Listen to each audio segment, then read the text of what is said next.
अस्सलाम वालेकुम first year students. आज हमारा यूनिट नंबर 12 का ही सेकंड लेक्चर है। आज एक्सरसाइज 12.4 और 12.5 दोनों के कॉन्सेप्ट आपको साथ बताऊंगा ताकि आपको ये पता लग सके कि इट डजंट मैटर कि कौन सी एक्सरसाइज से क्वेश्चन आया। अगर आपने कॉन्सेप्ट क्लियर किया होगा तो चाहे वो 12.4 का हो या 12.5 का हो, दोनों को हम आसानी से कर सकते हैं। अब कल जो मैंने पहला अपना लेक्चर अपलोड किया था उसमें मैंने आपको बताया था कि जब कोई राइट एंगल ट्राइंगल दी होगी उसमें आपको तीन तरीके बताए थे कि अगर टू साइड्स और एक एंगल दिया है तो पहले आप पाइथागोरस थ्योरम से तीसरी साइड निकालेंगे, फिर लॉ ऑफ साइन की मदद से एक एंगल निकालेंगे और फिर alpha plus beta plus gamma के फार्मूले की मदद से तीसरा एंगल निकालेंगे। लेकिन अगर आपको दो एंगल्स और एक साइड दी होगी तो पहले alpha plus beta plus gamma की मदद से तीसरा एंगल निकालेंगे, फिर लॉ ऑफ साइन की मदद से एक साइड निकालेंगे और फिर पाइथागोरस थ्योरम की मदद से दूसरी साइड निकालेंगे। आज हमने ओब्लिक ट्राइंगल्स को देखना है, यानी ऐसे ट्राइंगल्स जो कि राइट एंगल ट्राइंगल नहीं है। उसमें क्या करेंगे कि अगर हमें ओब्लिक ट्राइंगल में दो साइड और एक एंगल दिया होगा या एक एंगल दो साइड एक एंगल या दो एंगल एक साइड दिया हो तो लॉ ऑफ साइन अप्लाई करेंगे। लेकिन लॉ ऑफ कोसाइन कब लगाएंगे? जब हमें दो साइड्स और एक डिफरेंट एंगल दिया होगा। मसलन ए बी की वैल्यू दी और साथ गैमा दे दिया, बी और सी के साथ अल्फा दे दिया, या ए और बी के साथ गैमा, बी और सी के साथ अल्फा, या ए और सी के साथ बीटा दिया हुआ होगा। इसका मतलब है दो साइड दी हैं लेकिन एंगल जो होगा वो तीसरे वाला दिया होगा। तब हमने लॉ ऑफ कोसाइन की मदद से पहले हम उसको सॉल्व करेंगे और तीसरी साइड निकाल लेंगे। जब तीन साइड और एक एंगल हमारे पास आ जाएगा फिर वापस हम दोबारा लॉ ऑफ साइन लगाएंगे और लॉ ऑफ साइन की मदद से दूसरा एंगल निकालेंगे और फिर alpha plus beta plus gamma की मदद से हम तीसरा एंगल निकालेंगे। कैसे? Let's start. Exercise 12.4 page number 368. Solve the triangle ABC if given with beta is equal to 60 degree, gamma is equal to 15 degree and b is equal to under root 6. अब क्योंकि दो एंगल्स दिए और एक side दी गई है, इसका मतलब है हम लॉ ऑफ साइन लगा सकते हैं। तो सबसे पहले हम क्या करेंगे, क्योंकि बीटा और गैमा दो एंगल्स दिए हुए हैं तो तीसरा एंगल निकालेंगे अल्फा, यानी alpha plus beta plus gamma is equal to 180 degree का। यानी जब भी आपको दो एंगल्स गिवन हो तो पहले आप हमेशा तीसरा एंगल निकाल लें, alpha plus beta plus gamma is equal to 180 degree की मदद से। लिखें since alpha plus beta plus gamma is equal to 180 degree, therefore alpha is equal to 180 degree minus 60 degree minus 15, यानी बीटा प्लस गैमा जब उधर जाएंगे तो जाके माइनस हो जाएंगे। तो alpha is equal to 180 degree, beta की वैल्यू थी 60 डिग्री और गैमा की थी 15 डिग्री। 180 में से दोनों को माइनस कर देंगे तो alpha is equal to 105 degree आ गया। अब हमारे पास तीनों एंगल्स कंप्लीट हो गए और एक चौथी साइड बी दी हुई है, तो हम लॉ ऑफ साइन की मदद से बाकी दोनों साइड्स निकालेंगे। क्योंकि बी दिया हुआ है लिहाजा हम लिखेंगे since a over sine alpha is equal to b over sine beta. बस याद आपने ये रखना है कि जो साइड और जो एंगल गिवन है वो आपने ज़रूर यूज़ करना है, उसके साथ चाहे आप दूसरी कोई भी यूज़ कर सकते हैं। क्योंकि हमारे पास बी और बीटा दोनों थे लिहाजा बी ओवर साइन बीटा ज़रूर यूज़ करेंगे। अब इसकी वजह से हम ए ओवर साइन अल्फ़ा या सी ओवर साइन गैमा दोनों में से कोई भी यूज़ कर सकते हैं। तो मैंने यूज़ किया है a over sine alpha is equal to b over sine beta which implies that. अब ए की वैल्यू निकालनी, जैसे पहले लेक्चर में बताया था कि ए साइन बीटा का प्रोडक्ट होगा और बी और साइन अल्फ़ा का प्रोडक्ट क्रॉस प्रोडक्ट, तो आपने डायरेक्ट लिखना है। तो a is equal to b into sine alpha divided by sine beta. इसका मतलब यहाँ से हम ए की वैल्यू निकाल लेंगे। वैसे भी नजर आ रहा है अगर ए निकालना है तो साइन अल्फा यहाँ डिवाइड होना तो जाके मल्टीप्लाई हो जाएगा, ये हो जाएगा b sine alpha over sine beta. अब वैल्यू पुट कर देते हैं। A is equal to b की value under 6 into sine 105 degree, क्योंकि अल्फा 105 डिग्री निकला हमारा और बीटा था हमारे पास 60 डिग्री, तो साइन 60 डिग्री। अब इसको हम कैलकुलेटर की वजह से सिंप्लीफाई करेंगे तो आंसर आया 2.73, यानी ए अब हमारे पास आ गया। बी हमारे पास ऑलरेडी गिवन था अंडर रूट 6 में। अब हमारे पास सी है, लेकिन अगर ये राइट एंगल ट्राइंगल होती तब हम पाइथागोरस थ्योरम की मदद से सी की वैल्यू निकाल सकते थे। Because it is not a right angle triangle, rather it is an oblique triangle, यानी ये राइट एंगल ट्राइंगल नहीं है, लिहाजा हमें सी के लिए भी लॉ ऑफ साइन को ही यूज़ करना पड़ेगा। Again using law of sine a over sine alpha is equal to और सी ओवर साइन गैमा। अब यहाँ से सी की वैल्यू निकालनी है, लिहाजा यहाँ पे साइन गैमा इधर नीचे डिवाइड हो रहा है तो इधर लाके इसको मल्टीप्लाई करना है। So c is equal to a sine gamma over sine alpha. अब गैमा और अल्फा की वैल्यूज पुट कर दें। ए की वैल्यू हमारे पास आई है 2.73 multiplied by sign 15 degree divided by alpha की वैल्यू हमने निकाली थी 105 डिग्री, सो साइन 105 डिग्री।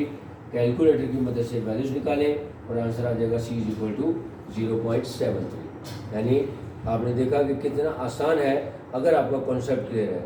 यानी हमारे पास दो एंगल्स गिवन थे, पहले हमने alpha plus beta plus gamma की मदद से तीसरा एंगल निकाल लिया, फिर लॉ ऑफ कोसाइन की लॉ ऑफ साइन की मदद से पहले ए निकाला और फिर अगेन लॉ ऑफ साइन की मदद से हमने तीसरी वैल्यू यानी सी निकाल ली। क्योंकि ये राइट एंगल ट्रायंगल नहीं थी इसलिए हम इसमें पाइथागोरस थ्योरम अप्लाई नहीं कर सकते, यानी बाकी दोनों साइड्स के लिए हमने लॉ ऑफ साइन को यूज़ करना।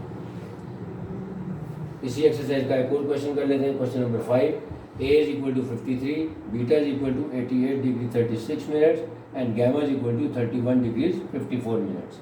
क्योंकि अगेन हमारे पास दोनों एंगल्स गिवन है बीटा और गैमा, लिहाजा पहले हम अल्फा निकालेंगे using formula alpha plus beta plus gamma is equal to 180 degree. So since alpha plus beta plus gamma is equal to 180 degree, so alpha is equal to 180 degree minus 88 degree 36 minutes minus 31 degree 54 minutes. Again दोबारा revise करता हूँ, मैंने अपने first lecture में भी कहा था कि जब भी हमने अल्फ़ा बीटा गैमा यानी किसी भी एंगल की वैल्यू निकालनी है तो जब हम alpha plus beta plus gamma का फार्मूला यूज़ करेंगे तो सबसे पहले डीएम में से उसको डेसिमल डिग्री में कन्वर्ट करना है। जब डेसिमल डिग्री में कन्वर्ट हो जाएगा फिर आपने तीसरा एंगल निकालना है। पहले इसको कन्वर्ट कर लेते हैं। इसका भी आसान तरीका क्या था कि 88 डिग्री 36 मिनट है तो 36 मिनट को 60 से डिवाइड कर दें तो वहाँ से आंसर आ जाएगा 0.6। तो आप 88 में उसको ऐड करना तो ये हो जाएगा 88.6 डिग्री। सिमिलरली 54 को 60 से डिवाइड करेंगे तो आंसर आएगा 0.9, तो ये हो जाएगा 31.9 डिग्री। अब यहाँ से इसको माइनस कर दें, 180 degree minus 88.6 degree minus 31.9 degree is equal to 59.5 degree. लेकिन जब हमारे पास एंगल आ जाए तो उसको हमने आंसर को डीएमएस में लिखना है।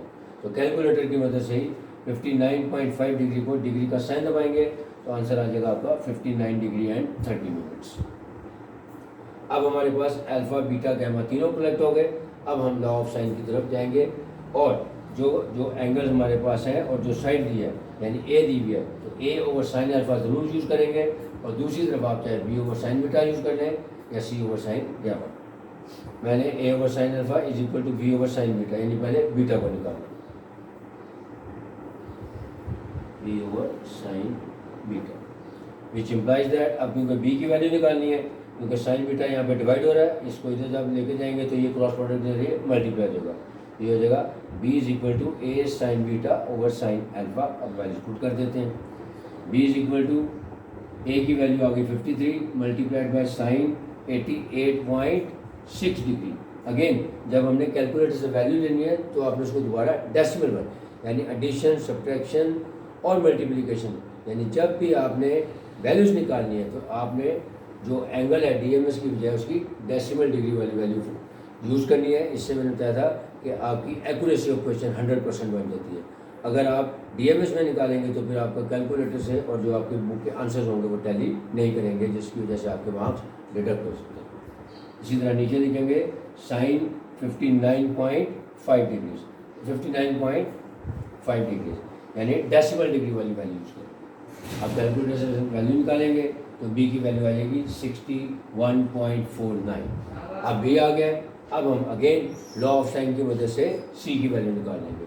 सो again a over sine alpha is equal to c over sine gamma. अब हमने सी की वैल्यू निकालनी है तो साइन गैमा इधर डिवाइड हो रहा है, इधर जाके मल्टीप्लाई होगा तो c is equal to a sine gamma over sine alpha.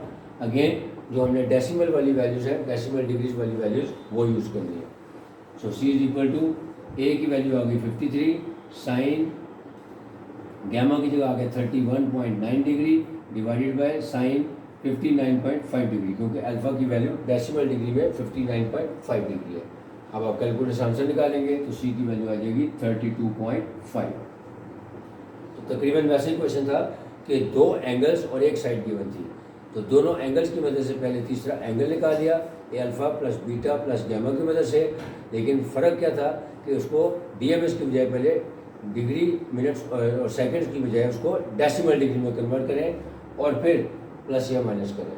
Similarly फिर लॉ ऑफ साइन की मदद से पहले बी निकाला, फिर लॉ ऑफ साइन की मदद से हमने सी निकाल लिया। और अगेन जब वैल्यूज आपने निकालनी है तो डीएमएस की बजाय आपने डेसिमल डिग्री वाली वैल्यू यूज़ करनी। अब आते हैं एक्सरसाइज 12.5 का पेज नंबर 371। अब जो 12.4 थी हमारी एक्सरसाइज, इसके जितने भी क्वेश्चंस हैं उन सब में हम लॉ ऑफ साइन की मदद से उनको सॉल्व करते हैं। क्यों? क्योंकि हमें दो एंगल और तीसरी साइड की गिवन थी। अब जो लॉ ऑफ साइन है और लॉ ऑफ कोसाइन में जो डिफरेंस है, इसमें क्या था, दो एंगल्स और साइड दी हुई थी, लेकिन साइड वही दी हुई थी जिनमें से दो एंगल दिए। मसलन जैसे क्वेश्चन नंबर 1 में बीटा और गैमा था, लेकिन साइड भी बी दी हुई थी, यानी बीटा से रिलेटेड थी।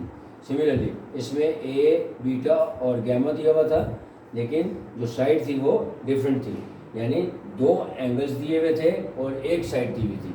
तब हम हमेशा लॉ ऑफ साइन यूज़ कर सकते हैं। अब लॉ ऑफ कोसाइन कब यूज़ करेंगे?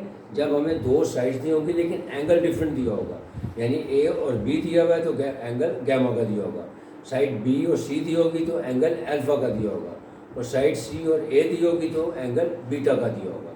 यानी जो दो साइड्स गिवन है और जो एंगल है वो डिफरेंट होगा, इसका मतलब हमने लॉ ऑफ कोसाइन अप्लाई करना। तो फर्स्ट हम लॉ ऑफ कोसाइन अप्लाई करेंगे, फिर वहाँ से जब हमारी तीसरी साइड आ जाएगी तो वापस हम उसको लॉ ऑफ साइन पे कन्वर्ट कर देंगे। Question number 1, b is equal to 45, c is equal to 34 and alpha is equal to 52 degree. शायद बुक में ये गलत लिखी हुई है ना, वैल्यू 95 लिखी हुई है, लेकिन जो बुक के आंसर्स दिए हुए हैं वो 95 के बजाय 45 वैल्यू पुट करेंगे तो सही आएगी, लिहाजा मैंने इसकी करेक्ट वैल्यू यहाँ पे लिखी है। बी और सी दिया हुआ है लेकिन एंगल अल्फा दिया हुआ है, इसका मतलब है ये लॉ ऑफ साइन से नहीं होगा, लॉ ऑफ कोसाइन से होगा, और ना ही हमें दूसरा एंगल दिया हुआ है, लिहाजा alpha plus beta plus gamma भी नहीं लग सकता। लिहाजा हम पहले using law of cosine, firstly law of cosine use करेंगे, उसके बाद फिर आगे। तो क्योंकि हमारे पास बी और सी गिवन है और अल्फा, तो इसका मतलब है ए स्क्वायर वाला फार्मूला यूज होगा। So a square is equal to b square plus c square minus 2bc cos alpha. अब वैल्यूज पुट कर दें, बी की वैल्यू है 45 का होल स्क्वायर प्लस सी की वैल्यू है 34 का whole square minus 2 times b की जगह आ गया 45, सी की जगह आ गया 34 और कॉस अल्फा यानी कॉस 52 डिग्री आ गया। अब इसको सिंप्लीफाई कर लें, 45 का स्क्वायर लिया आ गया 2025 प्लस 34 का स्क्वायर हो गया 1156 माइनस 2 टाइम्स 45 90 मल्टीप्लाइड बाई 34 आ गया 3060 या 3060 मल्टीप्लाइड बाय कॉस 52 डिग्री की वैल्यू आ गई 0.616। अब इसको कैलकुलेटर से सिंप्लीफाई कर लें तो ए स्क्वायर इज इक्वल टू 1296 आ गया। ये वैल्यू आई है ए स्क्वायर की, लेकिन हमने क्या निकालना है ए, लिहाजा taking square root on both side. So a square का स्क्वायर रूट लिया और 1296 का स्क्वायर रूट लिया, hence a is equal to 36 आ गया। क्योंकि बुक में क्वेश्चन में 95 लिखा हुआ था, लेकिन एक्चुअल जो रिजल्ट आ रहा है ए की वैल्यू 36 वो उस वक्त आएगी जब यहाँ पे बी की वैल्यू 45 थी। अब हमारे पास ए वैल्यू आ गई, बी और सी ऑलरेडी गिवन है, इसका तो हमारे पास 3 साइड्स और एक एंगल आ गया, लिहाजा हम law of sine easily apply कर सकते हैं। Now using law of sine, a over sine alpha is equal to b over sine beta.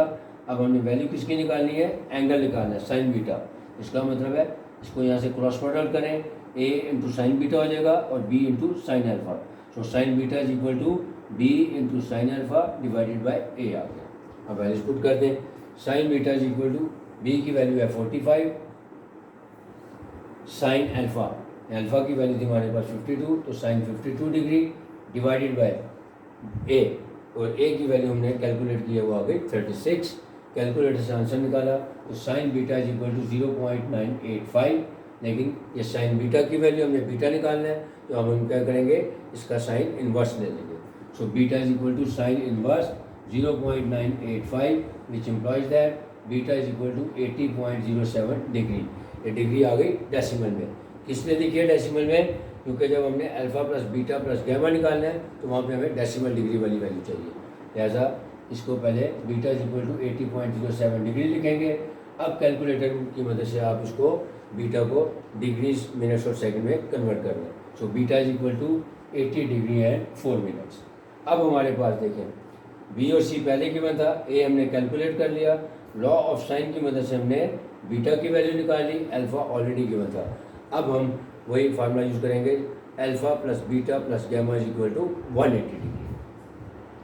So alpha plus beta plus gamma is equal to 180 degree. So gamma is equal to 180 degree minus beta, और beta की value है 80.07 degree minus alpha, alpha की value थी हमारे पास 52 degree. अब इसको minus कर दें कैलकुलेटर से, तो gamma is equal to 47.93 degree. ये डेसिमल डिग्री में आया। अब कैलकुलेटर की वजह से डिग्री का साइन दबाएं, प्रेस करें, तो आंसर आ जाएगा gamma is equal to 47 degree and 55 minutes. इसका मतलब है कि अगर आपने सही तरीके से क्वेश्चन किया होगा तो आपका 100% एक्यूरेट आंसर आएगा। Next question number 3, a is equal to √3 - 1, b is equal to √3 + 1 and gamma is equal to 60 degree. Again a और b दिया हुआ है, लेकिन एंगल जो है हमें गैमा दिया हुआ है, लिहाजा लॉ ऑफ साइन अप्लाई नहीं किया जा सकता। First we will apply law of cosine, then afterwards we will use law of sine, और फिर alpha plus beta plus gamma का फॉर्मूला। अब क्योंकि एंगल हमें दिया हुआ है गैमा, लिहाजा फार्मूला यूज होगा c² is equal to a² plus b² minus 2ab into cos gamma. Values put कर दें। c² is equal to a की जगह आ गया √3 - 1 का होल स्क्वायर, प्लस b की जगह आ गया √3 + 1 का whole square, minus 2 times √3 - 1 into √3 + 1 और कॉस 60 डिग्री। अब यहाँ पे इसको सिंप्लीफाई करने के लिए आप, अगर आपके पास एडवांस कैलकुलेटर है, यानी जो आपका रेडिकल में आंसर दे सकता है, आप वो यूज़ कर सकते हैं। अगर नहीं है तो फिर आपने इसको नॉर्मल कैलकुलेटर से नहीं करना, फिर आपने इसको मैनुअली एक्सपेंड करना है। लेकिन अगर आप एडवांस कैलकुलेटर से आंसर निकालेंगे, √3 - 1 का होल स्क्वायर लेंगे तो आ जाएगा 4 - 2 √3। नहीं तो अगर आप देखें a - b होल स्क्वायर का फार्मूला खोलें, a² + b² माइनस 2ab, तो a यानी √3 का स्क्वायर लेंगे तो आ जाएगा 3, प्लस 1 का स्क्वायर लेंगे तो आएगा 1, तो 3 + 1 4 हो जाएगा, माइनस 2 टाइम्स ab यानी माइनस 2 टाइम्स √3, तब भी आंसर यही आएगा 4 - 2 √3। प्लस इसी तरह √3 + 1 का होल स्क्वायर लेंगे तो आ जाएगा 4 + 2 टाइम्स √3 माइनस √3 - 1 इंटू √3 + 1। ये फार्मूला बना हुआ है a - b into a + b यानी a² - b², या आप एडवांस कैलकुलेटर से भी इसका आंसर निकाल लेंगे। तो √3 का स्क्वायर लेंगे तो आ जाएगा 3, और 1 का स्क्वायर लेंगे तो 1, तो 3 - 1 आंसर आ जाएगा 2। सो -2 टाइम्स 2, और cos 60 डिग्री की वैल्यू होती है 1/2 यानी 0.5। अब आप कैलकुलेटर की मदद से इसको सिंप्लीफाई कर लें। -2√3 और +2 कैंसिल हो गया, 4 + 4 हो गया 8, माइनस इसका 2 टाइम्स 2 हो गया 4, 4 का हाफ लेंगे तो 2, सो 8 - 2 इज इक्वल टू 6। अगेन ये c² की वैल्यू है, हमें c चाहिए, तो दोनों साइड का स्क्वायर रूट ले लेते हैं। सो c² का square root is equal to √c² √6। अब स्क्वायर और स्क्वायर रूट कैंसिल हो गया, और आंसर आ जाएगा c इज इक्वल टू √6 या स्क्वायर रूट ऑफ 6। अब हमारे पास a, b और c तीनों कंप्लीट हो गए। अब हम लॉ ऑफ साइन की मदद से एंगल एक और निकालेंगे, और फिर alpha plus beta plus gamma की मदद से तीसरा एंगल निकालेंगे। So using law of sine, a/sin alpha is equal to c/sin gamma. अब हमने साइन अल्फा की वैल्यू निकालनी है, जैसे यहाँ से क्रॉस प्रोडक्ट देखें, पहले a इंटू साइन गैमा ऊपर आ जाएगा, फिर इसका क्रॉस प्रोडक्ट लें c और साइन अल्फा, तो इसका तो साइन अल्फा चाहिए, तो c की वैल्यू नीचे आ जाएगी। अब वैल्यूज पुट कर दें। Sine alpha is equal to a की वैल्यू आ गई √3 - 1 into sine 60 degree divided by c की वैल्यू आ गई √6। अब इसको कैलकुलेटर की मदद से सिंप्लीफाई करें तो आंसर आ गया 0.2558। ये आ गई वैल्यू साइन अल्फा की। हमने अल्फा निकालना है तो इसका साइन इन्वर्स ले लें। So alpha is equal to sine inverse 0.2558, which implies that alpha is equal to 15 degree. ये मैंने इसको राउंड ऑफ करके लिखा है, क्योंकि हमें सिर्फ अल्फा की वैल्यू चाहिए थी। Alpha plus beta plus gamma की वैल्यू हम निकाल लेते हैं। So now alpha plus beta plus gamma is equal to 180 degree. So beta is equal to 180 degree minus alpha और माइनस गैमा। अल्फा की वैल्यू है 15 डिग्री और गैमा था 16 डिग्री, तो 180 में से 15 और 60 दोनों को माइनस कर देंगे। So beta is equal to 105 degree आ गया। मेरा आपको समझ आ गया होगा। दोबारा रिवाइज करवा देता हूँ कि जब आपको कोई से दो एंगल्स और एक साइड या दो साइड्स और एक एंगल गिवन होगा तो आप हमेशा लॉ ऑफ साइन अप्लाई करके वैल्यूज निकाल लेंगे। और जब आपके पास दो एंगल्स हों तो तीसरा angle alpha plus beta plus gamma की मदद से निकाल सकते हैं। लेकिन अगर आपको दो साइड और तीसरा एंगल डिफरेंट एंगल दिया होगा तो पहले आपने लॉ ऑफ कोसाइन की मदद से तीसरी साइड निकालनी है। जब तीन साइड और एक एंगल आ जाएगा फिर आप लॉ ऑफ साइन की मदद से पहला एंगल निकालेंगे। फिर जब दो एंगल्स हो जाएंगे तो तीसरा alpha plus beta plus gamma is equal to 180 degree की मदद से तीसरा एंगल निकाल देंगे। तो क्वेश्चन नंबर 1 और क्वेश्चन नंबर 3 एक्सरसाइज 12.5 का बिल्कुल ऐसे ही थे। अब आप अगर इसके अलावा जो बाकी क्वेश्चंस हैं वो भी आप अटैम्प्ट करेंगे इन रूल्स को माइंड में रखते हुए तो इंशाल्लाह वो सारे क्वेश्चन भी आपसे हो जाएंगे इंशाल्लाह। अब जो नेक्स्ट लेक्चर होगा उसमें इसका जो तीसरा लॉ ऑफ टेंजेंट है यानी 12.5 में लॉ ऑफ टेंजेंट के कुछ क्वेश्चन दिए हुए हैं। लेकिन आपको ये बता दूं कि जब कभी भी लॉ मेंशन ना हो तो आप हमेशा लॉ ऑफ कोसाइन और लॉ ऑफ साइन और alpha plus beta plus gamma वाले रूल से ही करें। लॉ ऑफ टेंजेंट सिर्फ उसी सूरत में आपने अप्लाई करना है जब कंडीशन दी हो। अगर if there is no condition या कंडीशन इज़ नॉट गिवन तो आप हमेशा लॉ ऑफ साइन और लॉ ऑफ कोसाइन यूज़ करें। लेकिन जब कभी कंडीशन लिखी होगी तो इसके लिए भी आपको लॉ ऑफ टेंजेंट भी आना चाहिए। तो इंशाल्लाह जो नेक्स्ट लेक्चर होगा उसमें मैं लॉ ऑफ टेंजेंट के भी 2-3 क्वेश्चन करवा दूंगा ताकि आपका कॉन्सेप्ट 100% क्लियर हो जाए। तब तक के लिए अल्लाह हाफ़िज़।